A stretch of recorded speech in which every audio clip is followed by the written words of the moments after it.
আপনারা চাইলে কিন্তু ফলন কিন্তু শসা চাষে প্রচুর পরিমাণে বাড়াতে পারেন। কেন বলছি? কারণ আমিও কিন্তু ব্যবহার করেই ফলন বাড়িয়েছি, আপনারা চাইলেও পারেন। আর শুধু এটা কথা নয়, আমি ভিডিওর মাধ্যমে দেখাচ্ছি, আপনারা দেখতে পারেন। এইভাবে কিন্তু যদি করা হয় ঘাটে, ঘাটে জ্বালিয়ে আসবে। সেই সেই জিনিসটা কি, সেই পদ্ধতিটা মার্কেটে কিন্তু অনেক রকমের ওষুধ আছে যেটা আমরা জানি না, কিন্তু এগুলো ব্যবহার করলে ফলন ঠিক বাড়বেই। তাহলে কি ইসাবিয়ান ব্যবহার করতে পারেন বা ফ্লিক সুপার, এই দুটো একসাথে মিশিয়ে ব্যবহার করলে ফলন কিন্তু বাড়বেই। ওষুধ দুটো ব্যবহার করবার কথা বলছি, আপনারা যদি এই দুটো ব্যবহার করেন শুধু ফলন বাড়বে নয় বন্ধুরা, গাছটাও কিন্তু সবুজ হবে। সেটা কি, ডাইমেথোফর্ম আছে 12%, পায়রাক্লোস্টোবিন আছে 6.7%, এরম একটা টেকনিক্যাল ব্যবহার করবেন ছত্রাকনাশক। এই দুটি ব্যবহার করলে গাছ কিন্তু সবুজ হবেই।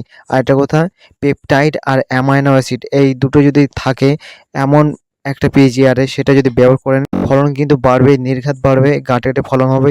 আমি প্রমাণের সাথে আপনাদের দেখাচ্ছি, এইভাবে কিন্তু বাড়বে।